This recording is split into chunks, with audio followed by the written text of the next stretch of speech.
Bismillahirrahmanirrahim. Assalamu alaikum. We are now going to be talking with Ibrahim ThembisaFekude.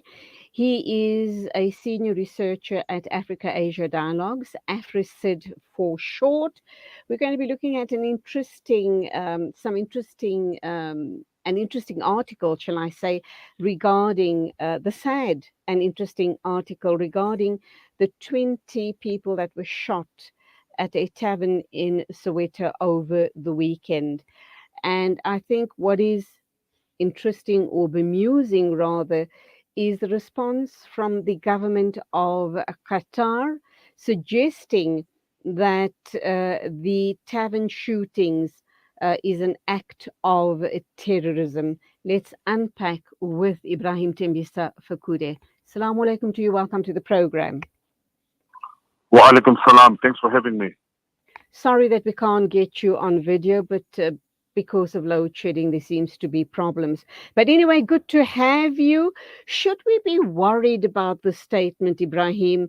I mean, we know that a while ago there was again suggestions in mainstream media that terrorism, pardon, is growing momentum in our country. We do know that across the border in Mozambique, there very definitely does seem to be some activity, but to suggest that it's happening in South Africa, your thoughts?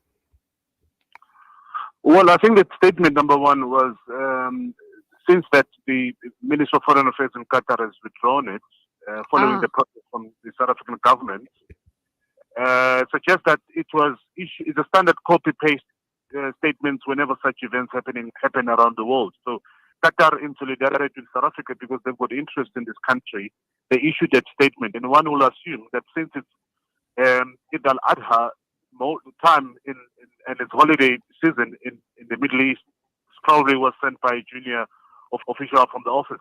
But having said that, it's just too much of a coincidence that we have these attacks taking place at the same time. We had in Yobeni a week ago where 21 youngsters were just collapsed and died from some mystery, apparently poisoning.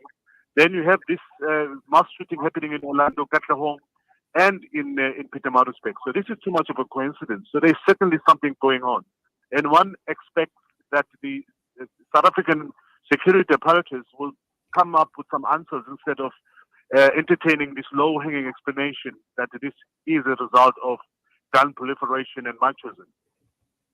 However, if it was, my thinking is that if there was extremism or terrorism involved here, surely the group responsible would own up. They would, they would release a statement taking ownership because they would want their agenda to be in the front line. And thus far, we've heard nothing from whichever group is supposedly operating in the country.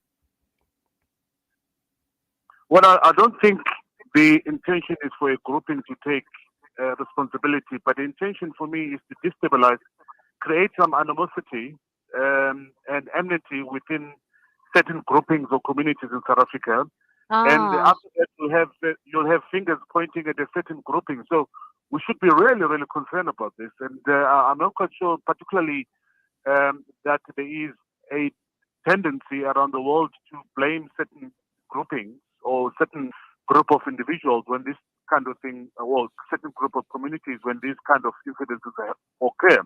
But what you see, the trend is that you had in 2020, if you remember, midnight, similar incidences in Mary Fitzgerald Square, Parkhurst, and in Melville, where there was again a random shooting. Now we have something similar, and you just need a trigger. You just need an irresponsible someone to come up with an explanation on why this is happening, and that could create some problems, particularly within various communities in South Africa. So we have to be very careful and be concerned on how, what could culminate out of this. Now, I also understand that the South African authorities are working hard at trying to track down the killers. They have suggested that they do have intelligence and they're hard on the heels of the killers of the young people at the tavern. Um, Hopefully that happens so that we can start getting some answers. But when one starts looking at these patterns, this is this this type of these type of heinous activities isn't unique in South. I mean, is unique in South Africa. You don't hear about such attacks on young people and in taverns of all places. Uh, people Other people might argue that it could be territorial wars that are going on, but I'm not sure if we can accept something like that. Yeah, it's low hanging, very pedestrian explanation of what's going on. It's clearly a well coordinated event. But besides that, you have also disturbances within ESCOM. It's now public knowledge that ESCOM has admitted that there's some sabotage taking place in some of these substations. But Yes. these ships in particular, we need to be very, very concerned because they seem to be well coordinated. There doesn't seem to be territorial wars. I mean, I've been to, and I come from Soweto, so I've been to the Tavern, Galoso Tavern in Orlando. There's no territorial competition there. And the fact that there was no robbings or anything akin to a gangster-related violence makes me really think hard that this instability could just lead to a certain problem, particularly for certain communities in South Africa, if this is not nipped off the bud and the Are, security apparatus take some sort of charge. are you suggesting perhaps some sort of Islamophobic backlash? Well, I'm not suggesting, and I'm not going to say what it is. That's the responsibility of the security apparatus in South Africa, particularly the intelligence, to give us exactly what's going on. All I'm saying is that we need to brace ourselves for something else. And what I can see, having been in this space in other parts of the world, this is how things start. And this is clearly meant to destabilize. And destabilization can come in a number of ways. One will be fueling some sort of discontent within communities and raising suspicion from one community against the other, and then can just blow out of proportion. I'm not quite sure whether we can afford that, given, by the way, that if you remember last year, we're still in the dark as to who was behind those protests and devastation that we saw last year in July. Can you imagine then if something else was to happen? And we rely on the same capable authorities to solve that problem. So that's why I'm saying we have to brace ourselves and preempt the inevitable. So we plan for the worst and hope for the best. Okay. When you talk about the state security services, I mean, I don't hold up much hope that that we get, the true picture of what exactly happened, given what you've just shared with me now about the events of last year and nobody being held to account up to now, a whole year later. So I'm not very hopeful regarding that issue.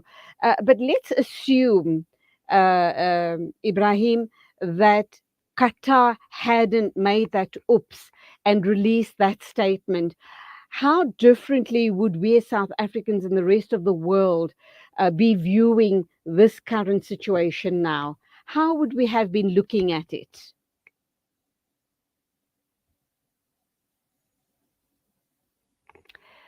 Ibrahim ThembisaFekude, are you there or have we lost you? Okay, we seem to have lost him. And as the line was not stable due to load shedding in the area he is in currently, I don't suppose that it would make any sense to try and connect up with him again. But I leave one and all with this very important question. And I hope and pray that somebody calls in and gives us some suggestions, or perhaps Inayat Wadi picks it up on his show tonight or tomorrow. And the question is, had the Qatari government not released that press statement saying that, they condemning this act of terrorism in South Africa, referring to the Tavern shootings. Would we now be viewing this situation differently? Would we be looking at it from a different lens and not terrorism?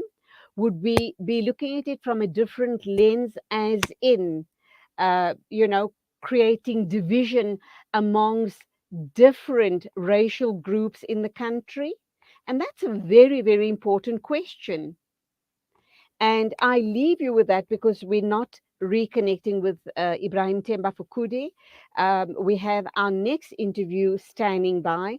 So perhaps if we don't get an answer to that, we can pick up on this very important question during the course of this week or possibly next week on News and Views. The time is exactly 9:48. We will be talking with Mr. Nodada.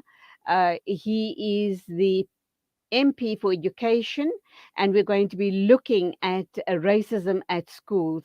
So please don't go away. It is our final interview, and we'd love to hear his thoughts on this very worrying situation in our classrooms.